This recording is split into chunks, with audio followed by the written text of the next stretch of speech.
গরমে কি যে ভালো লাগে এই আমটা। মানে এই ফলটা পছন্দ করে না এমন কম মানুষই আছে, হয়তো দুই একজন পাওয়া যাবে, তবে আমি দেখি নাই কখনো আম পছন্দ করে না এমন মানুষ। খুব ভালো লাগে, চামচ দিয়ে খেলে তো তৃপ্তি লাগে না।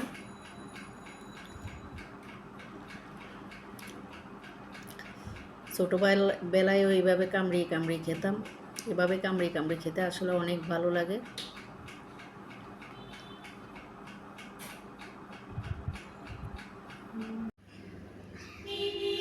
আম, ম্যাঙ্গো, এই ফলটা পছন্দ করে না এমন কম মানুষে আছে।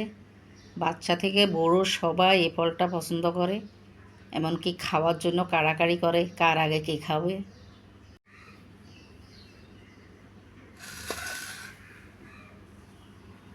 না, আমি খাবো।